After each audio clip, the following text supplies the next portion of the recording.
하나님 말씀 창세기 두 군데 보겠습니다. 창세기 49장 9절부터 12절 말씀 보고 다시 본문 신명기 33장으로 돌아가겠습니다. 창세기 49장 9절에서 12절 야곱의 12아들 중에 유다에게 남긴 그 아버지의 유언이죠. 제가 대독해 드리겠습니다. 유다는 사자 새끼로다. 내 아들아, 너는 움킨 것을 찢고 올라갔도다. 그가 엎드리고 웅크림이 수사자 같고 암사자 같으니 누가 그를 범할 수 있으랴. 규가 유다를 떠나지 아니하며 통치자의 지팡이가 그 발 사이에서 떠나지 아니하기를 실로가 오시기까지 이르리니 그에게 모든 백성이 복종하리로다. 그의 나귀를 포도나무에 매며 그의 암나귀 새끼를 아름다운 포도나무에 맬 것이며 또 그 옷을 포도주에 빨며 그의 복장을 포도즙에 빨리로다. 그의 눈은 포도주로 인하여 붉겠고 그의 이는 우유로 말미암아 히리로다. 아멘. 우리 신명기 33장 7절 이 말씀 우리 같이 함께 읽겠습니다. 신명기 33장 7절 말씀입니다. 한 절입니다. 시작. 유다에 대한 축복은 이러하니라. 일러스되 여호와여 유다의 음성을 들으시고 그의 백성에게로 인도하시오니 그의 손으로 자기를 위하여 싸우게 하시고 주께서 도우사 그가 그 대적을 치게 하시기를 원하나이다. 아멘. 계속해서 우리는 신명기 33장 이 모세가 120세에 죽기 전에 이스라엘 민족에게 특별히 이스라엘 12지파에게 한 지파에게 남긴 축복의 예언의 메시지의 말씀을 다루고 있습니다. 오늘은 이 유다 지파에 대해서 이 모세가 단 한 절에 대한 그런 내용이지만 그 한 절의 내용이 참 엄청난 그 구속사적인 정말 이 유다 지파가 없었다 그런다고 한다면은 인류에게 저와 여러분들에게 아무런 희망이 없는 소망도 없는 그런 삶을 살 뻔했다. 그런데 이 유다 지파를 통하여서 또 유다라고 하는 이 사람을 통하여서 우리는 결국 이 구속의 역사가 이루어지게 되는 참 놀라운 그러한 사람, 그러한 지파가 되었다. 그래서 우리는 이 유다 지파에게 이 모세가 한마디로 이 유언을 남긴 것 같지만 이제 이 유다 지파의 그 조상이 되어지는 유다라고 하는 그 사람에 대해서 우리가 살펴보아야 되기 때문에 다시 창세기 49장에 이 유다가 그 아버지 야곱이 죽기 전에 그 아들 유다에게 남긴 그 유언의 그 기도 또 유언의 그런 내용을 우리가 함께 이제 보았습니다. 그래서 우리는 이 유다 지파를 생각하기 전에 이 유다 지파의 조상이 되어지는 유다라고 하는 사람이 누구인가? 그 유다라고 하는 사람이 어떤 환경과 배경 속에서 태어났고 그가 자라났느냐? 또 그를 통하여서 왜 하나님께서 축복을 하실 수밖에 없는 그러한 참 귀한 그러한 영적 자질을 가졌는가에 대해서 우리는 여러 가지 다원적인 그런 각도로 생각을 해보아야 됩니다. 그래서 이제 창세기 49장에 이 아버지 야곱이 그 아들 유다에게 다른 아들들에 비해서 상당히 그 유언의 길이가 길어요. 그 다음에 그 길이뿐만이 아니라 그 내용이 아주 풍성하고 그 내용 가운데에서 과연 우리가 믿는 우리 주 예수 그리스도와 직접적인 연관이 되어지기 때문에 이제 비록 이 야곱이 그의 후손으로 오신 예수 그리스도를 만나지는 못했지만 그의 아들 유다를 통하여서 오실 메시아 예수 그리스도를 그가 예언적으로 바라봤기 때문에 그러한 놀라운 예언을 할 수가 있었습니다. 지난 시간에 이제 이 야곱의 12아들 가운데 장남이 르우벤이라고 그랬습니다. 그 르우벤이 참 이 야곱의 첫 아들이자 맏아들로서 정말 위풍이 당당하고 또 그의 모든 것들이 다른 형제들에 비해서 출중하지만은 그러나 그러함에도 불구하고 이 르우벤이 아버지의 침상을 더럽히는, 즉 자기의 서모와 그런 성적인 그런 불륜 관계를 맺음을 통하여서 아버지의 명예를 더럽히는, 즉 하나님의 명예를 더럽히는 그런 일을 그 르우벤이 함으로 말미암아 그가 여러 가지 가만히 있었으면 장자로서의 받는 다른 형제들에 비해서 2배의 그런 축복을 받고 또 그 가정을 대표하는 그런 가장의 가문을 이어갈 수가 있었음에도 불구하고 이 르우벤이 그의 성격이 또 그가 하는 삶의 모습이 물의 끓음과 같다. 우리가 이 물이 언제 끓는지 이제 우리가 그것을 알고 또 그 식는 것이 그릇에 따라서 좀 다릅니다. 유리에 따라 유리 그릇과 또 냄비에 또 아니면 무쇠 솥에 여러 가지 이제 그릇의 그러한 특성상 물이 식는 그런 온도는 다르겠지만 중요한 것은 끓다가 식어버린다고 하는 거죠. 그것이 이 르우벤의 성격을 얘기해 주는 거예요. 오늘 우리는 지난 시간에 말씀드린 것 같이 하나님이 우리에게 여러 가지 많은 영적인 또 육적인 자질을 주셨음에도 불구하고 우리가 그것을 하나님의 은혜로 또 하나님의 도우심으로 그것을 잘 컨트롤하고 또 하나님이 주신 그런 지혜로 그것을 잘 우리가 사용하지 않는다고 한다면 르우벤에게 엄청난 그러한 하나님의 축복을 줬음에도 불구하고 그 내용대로 살지 못하고 그의 축복을 그대로 자기의 것이 만들지 못하고 일생을 살아가는 불쌍한 그런 존재가 되어진다라고 하는 것에 대해서 지난 시간에 말씀을 드렸습니다. 그래서 참 중요한 것은 그 순서상 또 야곱의 맞장자로 태어나서 이 르우벤이 마땅히 장자의 명분을 계속적으로 이어가는데도 불구하고 이제 야곱이 죽기 전에 그 장자의 명분을 그 다음에 11번째 아들인 그 요셉 지파에게 요셉에게 넘겨주게 되어졌습니다. 그래서 지난 시간에 우리가 그것을 살피면서 이제 마땅히 이 장자의 명분이 장자의 그런 자격이 르우벤에게 있지만 그것이 아버지 당대 아버지가 죽기 전에 그 정말 요셉에게 넘어가 버리는 그러한 것을 우리가 생각해 볼 때 우리는 정말 하나님이 주신 그러한 여러 가지 많은 그러한 축복의 내용들을 말씀대로 우리가 살 때 오늘 우리가 누리지 못한 그러한 내재된 복이 하나님이 다 주셨는데도 불구하고 우리가 말씀에 순종하지 못하고 우리가 르우벤과 같이 그렇게 살아갈 때 그러한 축복이 나의 것이 될 수가 없어요. 뿐만이 아니라 그 축복을 받지 못함으로써 그의 삶이 참 불행한 그런 삶을 살게 되어진다. 그래서 결국은 이제 역사학자들이 이 르우벤 지파는 그 갓 지파에 의해서 흡수가 되어져서 역사 속으로 사라져버리게 된다. 그런 말씀을 제가 드렸습니다. 자, 그런데 이제 그런데 이제 육적인 그런 장자의 명분이 르우벤에서 요셉 지파에게 넘어갔다고 한다면 이제 영적인 장자, 그 영적인 장자는 오늘 우리가 읽은 이 유다 지파에게 하나님께서 허락을 하셨어요. 영적인 장자의 역할. 육적인 장자의 명분은 우리가 성경의 역대상에 나오는 대로 요셉 지파에 있다고 한다면 그러나 실제적인 그런 구속의 역사적인 장자의 명분은 그 장자의 특권은 누가 누리느냐? 유다라고 하는 사람이 누리게 되어지는 것이죠. 그러면 유다가 무슨 일을 했고 유다의 그런 성장 과정과 출생에 어떠한 일이 있었는가 거기에 대해서 오늘 제가 잠시 말씀을 드리려고 합니다. 여러분 야곱에게는 12아들이 있었습니다.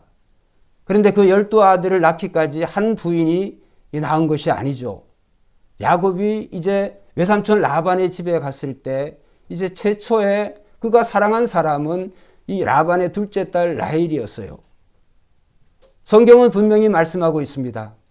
그 언니 레아와 그 다음에 라헬이 있는데 야곱은 처음부터 그 라헬을 사랑했어요. 흠모했어요. 그리고 성경에 기록된 대로 레아는 알력이 부족하고 그러니까 눈이 부족했다라고 하는 그 알력이 부족하고 그 다음에 이 라헬은 예뻤다. 외모적으로 출중한 그런 외모를 가졌다. 그러면 이 레아가 시력이 나빴다라고 하고 시력만 단지 나쁜 거 하고 그 다음에 외모와 그러한 것들이 이 동생과 비교를 해볼 때 성경은 그렇게 비교를 한 걸 보면 레아는 어떻게 보면 동생 라헬에 비해서 외모적으로 그렇게 뛰어난 그런 사람이 아니다. 그래서 어쨌든 그 외삼촌이 이 야곱을 속여가지고 정말 이 야곱이 사랑하는 그 라헬을 준 것이 아니라 언니 레아를 첫날 밤에 그 부인으로 줬어요. 그렇다고 한다면 야곱이 신앙과 믿음의 사람이라고 한다면 적어도 외삼촌에 대해서 그러한 원망과 그런 불만은 가지고 있을지언정 그런데도 불구하고 이 야곱은 계속적으로 자기가 처음부터 원했던 라헬을 추구하는 거예요. 라헬을 원하는 거예요. 외삼촌이 왜 나를 속였습니까? 그래서 결국은 이 라헬을 얻기 위해서 또 다른 7년, 14년의 세월을 보내게 되어지는 거죠. 여러분 그 사이에서 이 레아를 한번 생각을 해봅니다.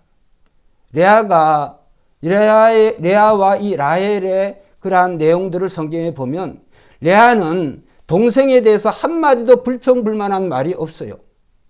그 다음에 레아는 뭐 그 남편 그 야곱에 대해서 동생만을 정말 한 방향으로 바라보고 있는 그 남편에 대해서 서운한 마음이나 원망과 불평의 마음이 이러한 것들은 성경에 찾아볼 수가 없어요. 그래서 이 레아는 오로지 그 남편의 사랑이 자기에게도 이 돌아오도록 거기에 대한 그러한 이 여인의 그 간절한 소망이 그것이 그녀의 기도가 마침내 하나님의 은혜로 내려주신 줄 믿습니다. 그래서 이 레아는 정말 그러한 소망이 없는 정말 서름과 아픔의 그러한 세월 속에서도 그것을 인내하고 하나님 앞에 기도하니까 하나님께서 분명히 성경에 기록하기를 레아에게 은혜를 베푸사 할렐루야 은혜를 베푸사 아들을 하나를 준 게 아니라 결국은 이 레아를 통하여서 6 아들과 딸 하나를 낳게 되어져요. 이제 한 사람 한 사람 그 내용에 대해서 이제 말씀을 지금 드리고 있습니다만은 레아는 그가 첫 아들 그 르우벤을 낳았을 때 아들을 낳았다. 하나님이 나에게 아들을 주셨다. 정말 원하던 그 아들을 그 아들을 통하여서 이제 남편의 마음이 나에게로 오지 않겠는가라고 하는 그러한 것에 대해서 고백을 했어요. 그 다음에 시몬을 둘째를 낳았습니다. 시몬이라고 하는 말은 하나님께서 나의 기도를 들어주셨다. 시몬이라고 하는 말이 그런 말이에요. 셋째, 레위를 낳으니까 이제 남편이 나와 연합하리로다. 그렇게 나옵니다. 연합이라고 하는 그러한 의미예요. 네 번째, 유다를 낳고 나서 내가 이제 하나님을 찬양하리로다. 할렐루야.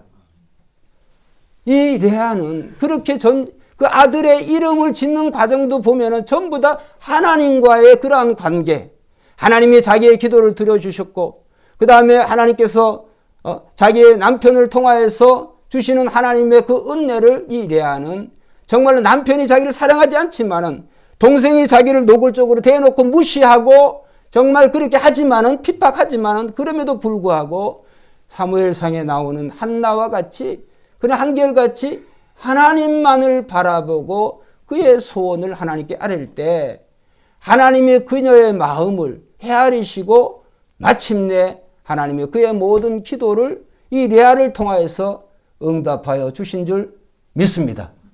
여러분 그래서 이 라헬은 여러 가지 언니를 시기하고 아들을 낳으니까 아들을 낳았다고 시기하고 왜 또 자기 남편에게 얘기합니다. 나를 하여금 아들을 낳게 하라. 야곱이 성질을 냅니다. 하나님이 낳지 못하게 한 걸 내가 어떻게 하겠냐.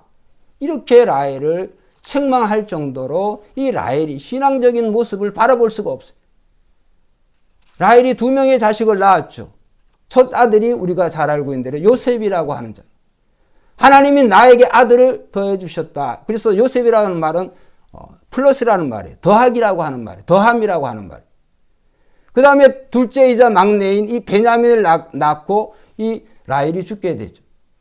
그래서 자기가 죽어가니까 그 아들의 이름을 베노니 이렇게 불렀어요. 베노니라고 부르라고. 그게 무슨 말이냐? 슬픔의 아들이라는 거예요. 슬픔의 아들. 야곱이 듣다 못해서 슬픔의 아들을 베노니라 하지 말고 베냐민이라고 해라. 기쁨의 아들이라.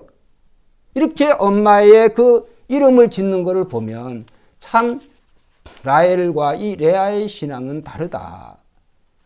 여러분, 이러한 과정 속에서 이 유다가 성장한 거예요. 어머니의 그 한숨과 어머니의 그 고통을 이 유다는 생각을 했습니다. 그의 성장 과정에 전 이 어머니의 역사, 어머니의 그 신앙이 유다에게 상당한 영향을 미쳤다. 그래서 오늘 시간 관계상 그 유다가 한 일에 대해서 자세하게 말씀을 못 드리겠지만 이렇게 이런 관계 속에서 그런 훌륭한 어머니 밑에서 자란 그 유다가 결국에 이 유다가 영적인 장자의 그런 축복을 누리게 된다라고 하는 것을 오늘 이제 말씀드리려고 하는 거예요.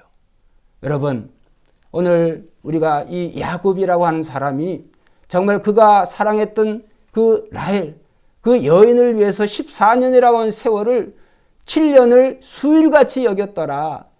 14년을 그 아내를 얻기 위해서 수일같이 단 며칠을 지날 정도로 그렇게 그 여인을 사랑하고 그 여인을 통해서 정말 자기의 행복을 느끼고자 했지만은 결국은 이 라헬이 먼저 죽게 되어져요. 결국은 자식을 낳고 죽어버려요.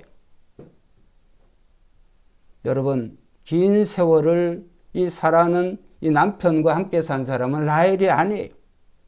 레아예요, 레아.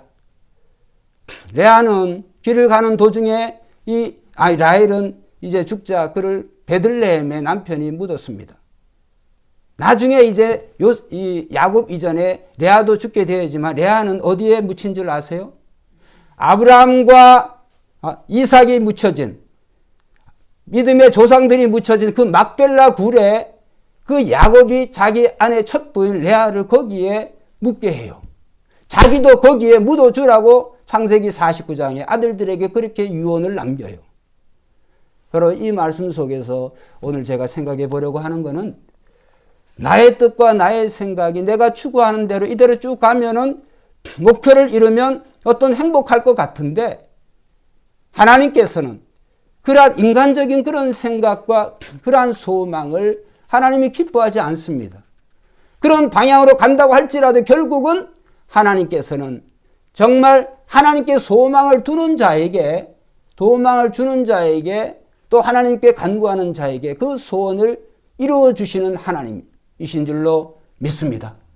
그래서 여러분, 오늘 우리가 내가 어떤 형편과 처지에 있든지 오늘 내가 가지고 있는 그 조건이 인간적인 것이 어떤 조건이라고 한다고 할지라도 그것을 사람에게 연관지어져서 사람을 통해서 뭘 어떻게 이렇게 이런 인간적인 생각하실 필요가 없어요.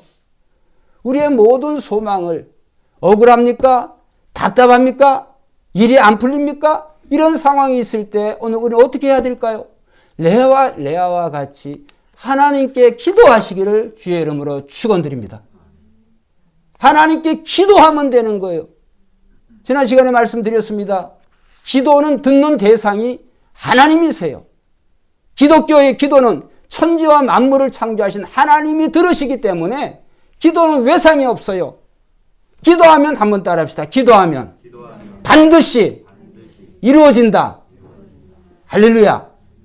기도하면 반드시 이루어주세요. 그런 확신이 없으면 기도하지 마세요. 왜? 그런 확신이 없이 우리가 기도한다고 하는 것은 우리는 미신을 믿는 것과 같아요. 중언부언. 그래서 너희가 기도할 중언부언 하지 말라. 여러분, 중언부언이라고 하는 말이 무슨 말일까? 의미가 없는 말을 계속적으로 하는 거예요. 하나님 앞에 살아계신 하나님이 나의 기도를 듣는다고 한다면 우리가 중언부언 할 수가 있어요? 우리가 기도했으면 기도한 내용을 가지고 염려하고 걱정할 필요가 있어요? 여러분, 오늘 우리의 기도에 듣는 대상은 하나님이라고 하는 사실을 우리는 꼭 기억해야 되겠어요. 결국은 하나님께서 성도가 기도 안 해서 그렇지 기도하면 반드시 이루어주시는 거예요. 그런데 기도의 때와 기도 응답의 결과가 나의 뜻이 아니라 하나님께 맡겨야 될 줄로 믿습니다. 우리가 기도하는 사람들이 우리의 기도가 내 생각대로 하나님이 주시면 좋겠지만 그렇지 아니하다 할지라도 우리는 다니엘과 다니엘의 세 친구의 그러한 고백처럼 우리는 살아야 되는 거예요. 왕이시여, 왕이 우리를 저 풀무불 가운데 우리를 던져 넣어서 우리가 던져지지만 하나님, 우리가 믿는 하나님 우리를 살려줄 겁니다. 근데 그 다음 말이 신기해요. 그리 아니하실지라도 하나님이 우리를 불 가운데에서 우리를 구원해 주지 않는다고 할지라도 우리는 우상 앞에 절하지 않겠습니다. 여러분, 우리는 어떻게 살아야 될까요? 하나님이 나의 뜻과 나의 생각대로 그렇게 기도에 응답을 해주지 않는다 하실지라도 하나님은 결국에 나의 기도를 의롭게, 나의 기도를 하나님의 뜻대로 이루어 주신다고 하는 그런 확신을 우리는 가져야 되는 거예요. 여러분, 유다가 어떤 축복을 받았을까요? 여러분, 거기에 대해서 오늘 세 가지를 제가 말씀을 드리려고 하는데, 오늘 이 아버지 야곱이 그 유다에 대해서 축복을 해주면서 두 가지 이미지를 사용을 했어요. 첫째는 사자의 이미지예요. 사자.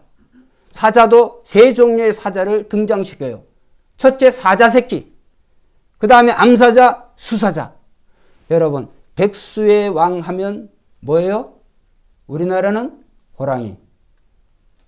대답이 없어요. 사자는 사자. 여러분, 사자는 사자의 특징이 무리를 이제 짓는 게 있습니다만, 무리를 호랑이는 이제 혼자 다니지만은 이 사자의 특징은 이 사자 새끼라도 자기의 먹이를 한번 잡았다. 그러면 죽을 때까지 안 놓는다는 거예요. 사자의 특징이 그것이. 그러니까 이 사자의 이미지를 사용한다고 하나님께서 유다 지파를 통하여서 나오실 그 왕권.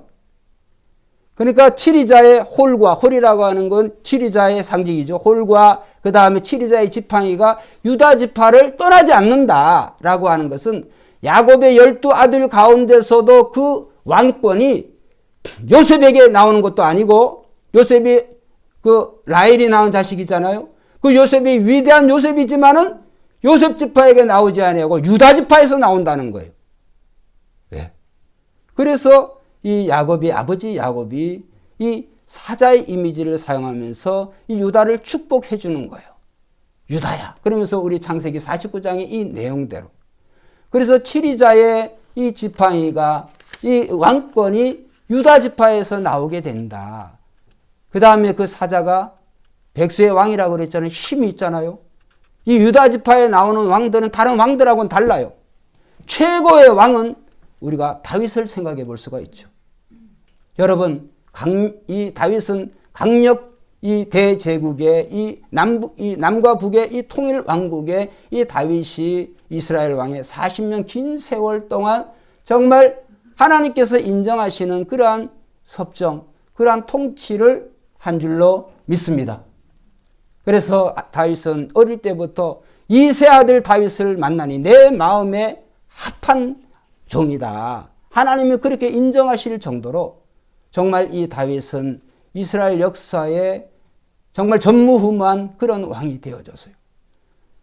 여러분, 이스라엘 나라가 남과 북이 분열되어졌고, 남쪽은 유다 나라로, 북쪽은 이스라엘로. 남쪽의 나라 이름이 무슨 나라? 지금 얘기했잖아요. 무슨 나라? 유다 나라예요. 유다 나라.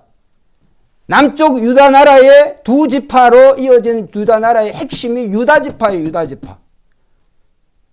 이스라엘 나라의 정통성은 10지파로 이루어진 북이스라엘에 있는 게 아니에요. 남쪽 유다 나라에 있어요. 왜? 하나님께서 야곱의 이 아들, 넷째 아들 유다를 통해서 그렇게 약속하셨고 예언하셨기 때문에, 그것을 야곱이 다 바라보지 못하고 성취한 것을 보지 못하고 죽었지만 결국에 하나님께서 그렇게 이루어 주신다는 거예요. 오늘 창세기 49장에 보면, 여러분 성경을 여러분 많이 읽으시겠지만 거기에 우리가 이제 해석을 안 해주면 잘 내용을 이해할 수가 없는 말을 이제 야곱이 해요. 창세기 49장 10절 제가 한번 보겠습니다. 규는 홀과 같은 말이에요. 규가 유다를 떠나지 아니하며 통치자의 지팡이가 그 발 사이에서 떠나지 아니하시기를. 그 다음에 뭐요? 그 다음에 읽어보세요. 시작. 실로가 오시기까지 이르리니 그에게 모든 백성이 복종하리라. 자, 유다의 왕권이, 유다 지파에서 나올 그 왕권이 계속되는데 언제까지? 누가 올 때까지? 실로가 올 때까지. 여러분 그냥 읽으셨을 거예요. 실로가 무슨 말인가? 실로, 진실로 그런 말이 아니에요. 실로가 오실 때까지라고 하는 것은, 실로는, 그 실로라고 하는 말은 어떤 사람을 상징하는 거예요. 첫째, 이 실로는 첫째로 번역이 평화라고 하는 말의 의미사예요. 평화. 그러니까 평화의 사람이 올 때까지, 평화의 사람이 와서 세상을 평화스럽게, 세상이 그를 통하여서 평화를 누릴 수 있도록 그가 올 때까지 다윗의 왕권이 계속된다 이 말이에요. 그러면 여러분, 이 평화라고 하는 말이 샬롬이잖아요. 샬롬이나 실로나 어원이 같아요. 루트가 같아요. 그러면 여러분, 예수님이 무슨 왕이세요? 평화의 왕이세요. 예수님이 오시기까지 이 유다 지파로 통한 왕권이 계속된다는 거예요. 첫째, 평화의 의미. 두 번째로 실로라고 하는 말은 보냄을 받았다라고 하는 말이에요. 보냄을 받았다라고 하는 말이에요. 보냄이라고 하는 말이에요. 그러면 보냄을 누가 받았어요? 예수님이, 하나님의 작정과 하나님의 예정 속에서 예수님을 정한 시기에 예수님을 보내셨어요. 그래서 그것도 예수님에게 성취가 되고 예수님의 해당 사항이 되는 거예요. 보냄을 받은 자가 오기까지 다윗의 왕권이 계속된다 이런 말이에요. 결국 오실 자가, 보냄을 받은 자가 예수 그리스도이세요. 세 번째로 실로라고 하는 말이 성경에 사용되어 있죠. 그건 뭐냐면 아들이라고 하는 말이에요. 하나님이 작정하신 그 아들을 보내기까지 다윗의 왕권이 계속된다고 하는 거예요. 여러분, 이 말씀 속에서 오늘 우리는 예수 그리스도가 바로 유다 지파에서 태어난 유다의 후손으로 나신 줄로 믿습니다. 여러분, 오실 자가 이 세상에 오셨는데 결국은 이 다윗을 통하여서 예수 그리스도께서 세상에서 오심으로 말미암아 예수님은 세상의 왕일 뿐만이 아니라 만왕의 왕, 만주의 주가 되시는 분이신 줄로 믿습니다. 여러분, 예수님이 이 유다라고 하는 사람, 요셉의 후손으로 나온 것도 아니고 유다라고 하는 그 사람을 통하여서 예수님이 이 세상에 오시게 되어졌다.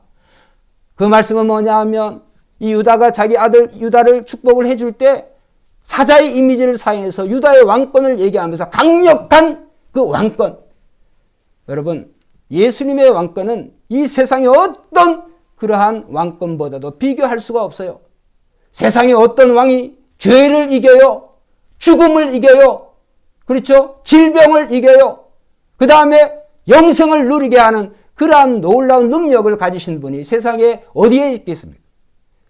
그래서 예수 그리스도의 왕권은 이 세상에 부질없는 그런 왕권과는 다른 거예요. 그래서 사자라고 하는 표현을 하는 거예요. 예수님의 손에서 뺏어갈 어떤 권세가 없어요. 할렐루야. 여러분 잘 생각해 보세요. 예수님이 이 세상에 오셨을 때 질병을 두려워했습니까? 예수님이 이 세상에 오셨을 때 죽음을 두려워했습니까? 오히려 죽음을 꾸짖으셨어요. 꾸짖으시고 죽은 자를 다시 살리신 예수님.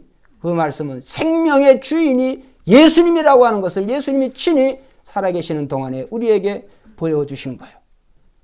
여러분, 세상에 어떤 왕이, 세상에 어떤 통치자가, 그러한 통치자가 없어요.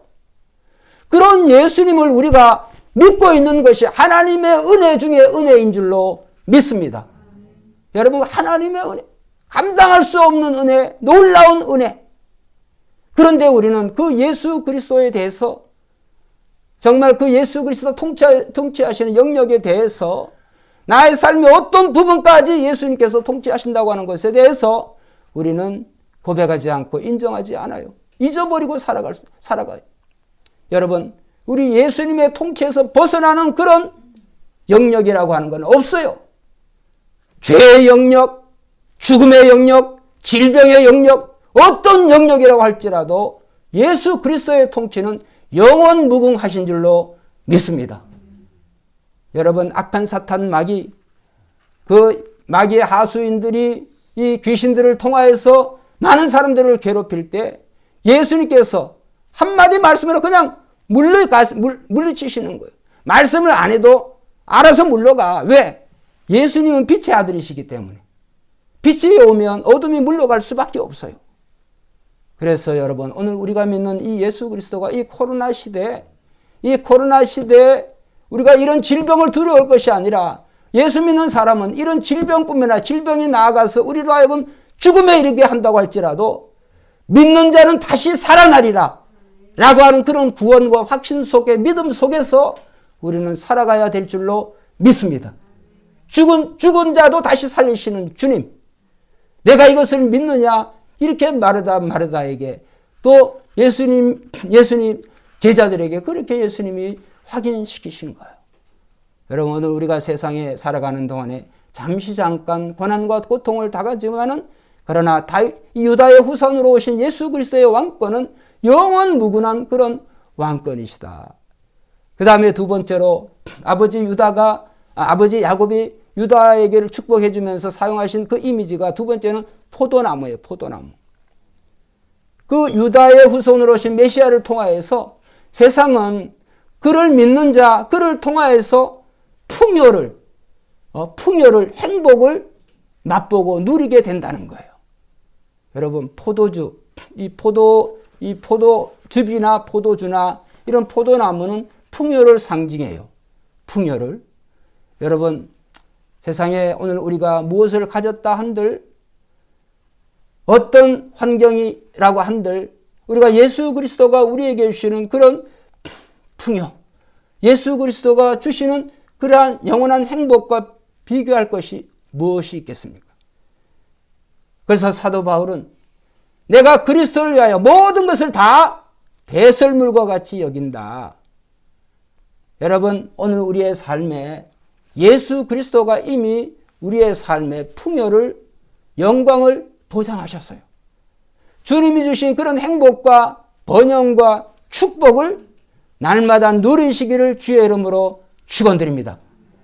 수고하고 무거운 짐진 자들아 다 내게로 오라. 내가 너희를 쉬게 하리라. 주님의 십자가에 오면 모든 인생이, 불안한 인생이 염려 없는 그런 인생이 되어지는 거예요. 막연한 미래가 확실한 미래로 바뀌어집니다. 왜? 그리스도 안에서 주님이 주시는 그런 미래가, 소망이 너무나 확실하기 때문에.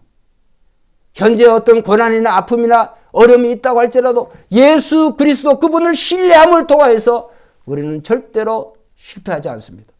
보장합니다. 왜 보장할까요? 예수 그리스도가 우리의 보장이시기 때문에. 그것을 오늘 우리에게 성령을 통하여서 우리의 마음의 선물로 우리에게 주셨기 때문에. 그래서 우리는 세상에 살아가는 동안에 건강을 잃으면 다 잃는다고 그러지만 거짓말이에요. 잘못된 거예요.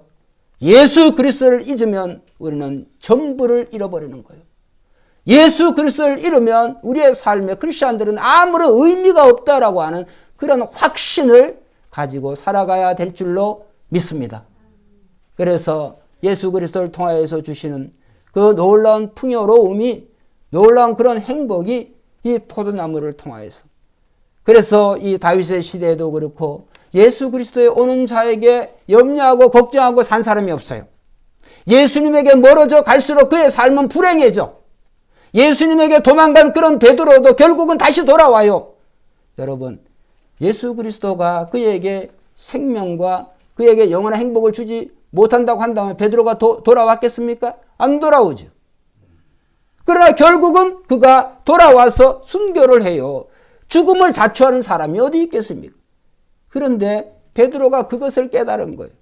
예수님의 제자들이 그것을 깨닫고 대부분 다 자기의 생명을 초기와 같이 여기고 순교를 다 당했습니다. 여러분, 목숨이 두 개도 아니고 자기 목숨 안기한 사람이 어디 있겠습니까?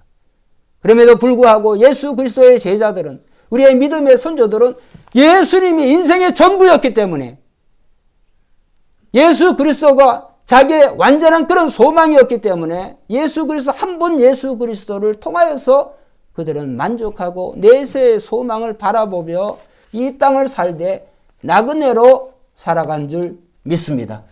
여러분, 그래서 오늘 우리는 이 유다가 그의 아들 야곱이 그의 아들 유다에게 남겨주신 그런 유언의 축복을 통하여서 또 신명기 33장 이 9절에 모세가 유다 지파에게 축복한 그러한 내용대로 예수 그리스도가 결국은 오실 하나님의 아들이었고 오셨고 그분을 통하여서 오늘은 세상의 평화와 행복을 누리게 된다고 하는 이 사실에 대해서 예수 믿는 저와 여러분들은 잊지 않고 살아가야 될 줄로 믿습니다.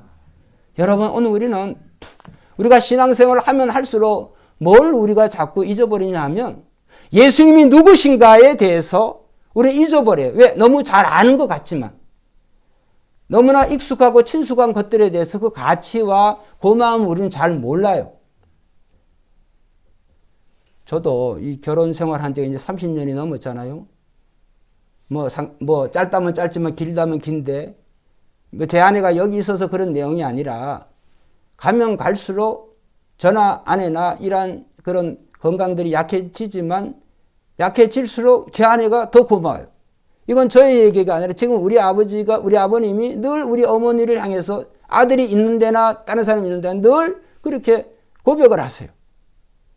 얼마 전에 약국을 가셨는데 어머니가 이제 잘 못 걸으시니까 아버지가 대신 이제 약을 타러 이제 약국에 가는데 신옥조 씨가 누구예요? 그러니까 아버지가 이렇게 대답을 했다고 그러더라고요. 며칠 전에. 세상에서 제일 사랑하고 소중한 분의 이름이라고. 그 약사가 딱 알아듣지 않겠어요? 그래서 그 얘기를 그렇게 했다 그러니까 우리 어머니가 가장 뭐라 그러셨다. 가장 기분 좋은 말이라 그러던가 가장 듣기 좋은 말을 했다고. 여러분, 오늘 우리는 아내가 소중하지요. 그러나 아내보다도 예수 그리스도가 더 소중해야 돼요. 할렐루야. 그 예수님이 하신 말씀이에요. 너 중에 누구든지 아비나 어미나 자식이나 나보다 더 사랑하는 자는 내게 합당하지 아니하고 육신의 형제를 사랑하면서 육신의 자식을 사랑하면서 그 예수 그리스도를 그 자식 이상으로 우리가 사랑하고 고백하지 못하고 있는 우리의 삶의 모습을 볼 때 우리는 회개해야 되는 거예요. 다시 말씀드립니다. 우리의 생각과 우리의 행동이 그리스도에게 멀어지면 멀어질수록 오늘 우리의 삶이 영광보다는 수치와 부끄러움의 삶을 살 수밖에 없어요. 오늘날의 기독교가 이 코로나가 정말 하나님이 주신 그런 엄중한 우리 유순자님 기도해 주셨지만 엄중한 경고임에도 불구하고 오늘날의 교회가 크리스천들이 욕을 먹는 이유가 우리가 하나님 말씀대로 예수를 믿는 사람들이 예수님이 보여주신 그런 삶을 우리가 못 살아가지고 저는 교회가 이 시대에 핍박을 받는 이유가 예수를 믿기 때문에 그러한 것도 있지만은 우리가 지금까지 잘못 살았던 그러한 모습들 때문에 오늘날 교회가 전도의 문이 상당 부분 닫혀지고 있다. 방해거리가 되고 있다. 장애가 되고 있다라고 저는 생각을 해봅니다. 여러분, 예수님처럼 산다고 한다면 예수님만큼만 산다고 한다면 세상은 가정은 진즉이 평화의 나라가 된 줄로 믿습니다. 한 분도 아멘 안 하시네. 예수 그리스도의 말씀에 100%만 산다고 한다면 평화를 누리게 될 줄로 믿습니다. 만족을 누리게 될 줄로 믿습니다. 예수님 말씀대로 100%안 사니까 그만큼 인간의 그러한 욕심과 인간의 의지가 개입이 되면 될수록 인간의 나라는 불안한 나라가 되는 거예요. 가진 자는 더 가지려고 하고 못 가진 자는 더 못 가지고 이런 빈부의 격차뿐만이 아니라 오늘 우리의 삶 여러 가지 많은 그런 불균형의 불평등 부조화의 삶을 누리는 것은 말씀대로 못 사니까. 오늘 설교의 결론을 드리겠습니다. 오늘 유다가 그 어머니 레아의 정말 고통과 한숨과 정말 그 눈물의 그런 삶 속에서 유다가 태어나고 성장했지만 그 어머니 레아가 하나님께 소망을 두고 남편을 통하여서 어떻게 해달라고 하는 것보다 하나님께 그의 소원을 아뢰므를 통하여서 하나님이 남편의 마음을 움직이고 하나님이 레아의 소원을 들어주셔서 이스라엘의 건국의 어머니가 되게 하신 것처럼 오늘 우리는 이 유다의 어머니 레아와 같이 기도의 사람이 하나님 중심의 사람이 되시기를 주의 이름으로 축원드립니다. 그 어머니의 그 아들이라고 유다는 그 어머니 그 이상의 일을 나중에 하게 되어져요. 그 일에 대해서 다음 시간에 말씀드리려고 합니다. 왜 유다가 축복을 받을 수밖에 없는가? 거기에 대해서 말씀을 드리려고 해요. 기도드리겠습니다.